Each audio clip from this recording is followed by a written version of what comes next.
Do aborted babies go to heaven? This was a question that came up in a conversation that I was having.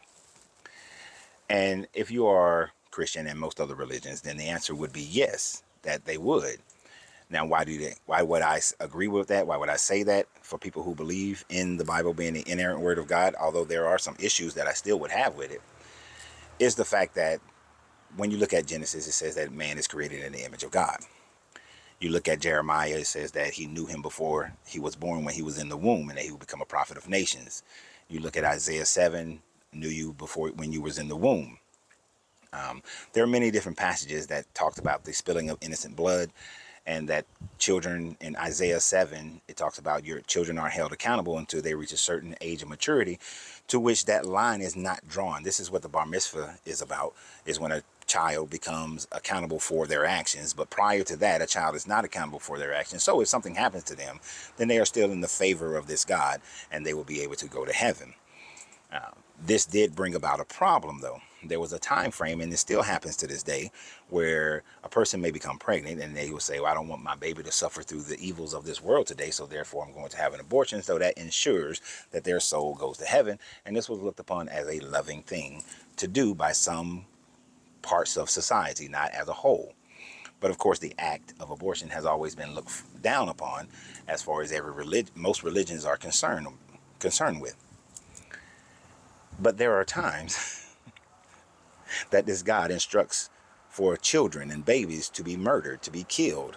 Whether it is the story of Joshua going into Jericho, where he tells them to kill all the men, all the women, the old people, and the young ones and the babies. Whether we're talking about the king of Sidon, where they killed all the babies. King Sidon, who they killed all the Ammonites and said, kill all of them. Amorites, not Ammonites, all the Amorites, and kill all the babies. It was the King Og and his people, kill all the babies. So all the babies were killed. The assumption is that they would go to heaven, no matter what their religion is, no matter how they were brought up. In the flood, all the babies, they go to heaven. So there's a merciless thing there. They all go to heaven. But why did this guy have to go and kill all the babies? And then one of the more controversial points is that if a man thinks that his wife has cheated on him, then here's a magic potion that the priest creates with some dirt and some water and some other ointments. And if she has a miscarriage, then she cheated on her husband. And it is presumed that the baby soul would then go to heaven, because it's not of the age of accountability. But yet this God is mixing up a potion for this child to not be born, or to be born, based on whether or not it is her husband's seed or not. Scientifically, today we can discover whether or not a child is born of the husband's seed, but back then they could not. So they mixed up the mud potion in order to figure it out, to see if that was the case. But the overall thought process is that they all do go to heaven, and most religions teach this exact same thing, but yet look down upon anyone who says that I don't want my child to experience the hellscape of this life. And so there's like a double-edged sword that go in there. Yeah, you may do this, but then you're going to be punished for it. But then you can also get forgiveness from this God if you believe in Jesus for your actions, and therefore you'll get to see your baby up in heaven again. These are the convoluted thought processes of religion, and how things can be pushed here and pushed there, depending upon what your personal perspective of all things are. And so when the conversation comes up, it is, yes, that's could be evaluated as a true statement based on that religion. But then what if you don't believe in that religion? Well, because it's a baby and they're not held accountable for their time frame, they're fine. They're good to go. No problems there. But you, on the other hand, are held accountable for spilling the blood of the innocent, although your God spills the blood of the innocents on a consistent basis throughout the Old Testament, especially. So the real answer, we don't know. We have no idea, because they don't have the consciousness at that time frame to be able to determine if they go here or go there. My perspective, because their consciousness is not developed enough, they're just going to come back as another baby in somebody else's womb, because they haven't done this time to figure anything out.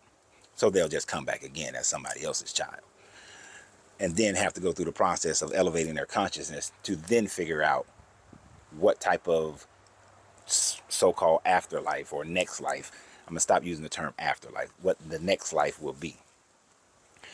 But if a person doesn't believe, and that person could grow up and be Muslim, they could be Hindu, they could be Indus, they could be African ancestry, they could be Native American ancestry worship, they could be anything.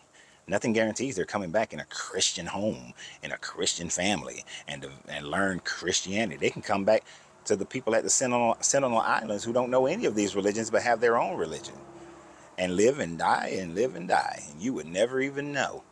And we wouldn't know. And that's the real answer. We don't know. But from my perspective of life and consciousness, that's most likely what's going to happen with that person, with that baby's consciousness.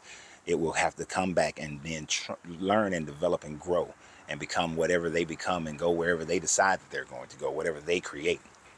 Now, as far as the person, it comes down to their morality.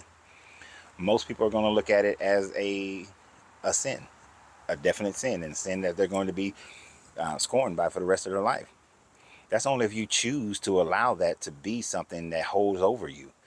The only thing that you ever have to do is forgive yourself. That's it. Forgive yourself if you look at it as a negative thing. My perspective on whether it's positive or negative has absolutely nothing to do with your perspective of it. For me, it's dependent upon the situation. It's relative to the situation.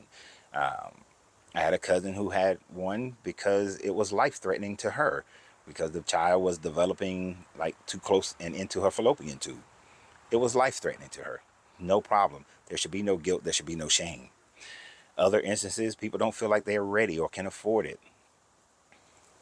They made the decision to lay it down. There are other decisions that I could have made. Give the baby away for adoption. But that's their decision. That's, as you would say in Christianity, that's their cross to bear. But it comes down to whether or not that person holds themselves guilty of it for the rest of their life and then punishes themselves in whatever next life that they go into. And that is how people can develop ideas of grief and shame and allow that grief and shame to cause them to manifest a negative life right now and to create a negative life in the afterlife, because they're holding on to that guilt or holding on to that shame. And you shouldn't hold on to any guilt nor any shame. Forgive yourself. Learn from your lessons. If you were out there just free willing and dealing and you've had multiples, stop doing it. Stop. Stop. Just stop. Use protection. Use contraceptives. Do whatever's necessary. I'm not saying you got to stop living your life, but stop doing that part. But you choose whether or not you're going to feel guilty or shameful about any actions that you ever take in your life. And it becomes up to you whether or not you're going to manifest that into your next life. But anyway, so y'all have a great day. And remember always, you have to free yourself to be yourself, because your greatness is non-negotiable. Good journey, good vibrations.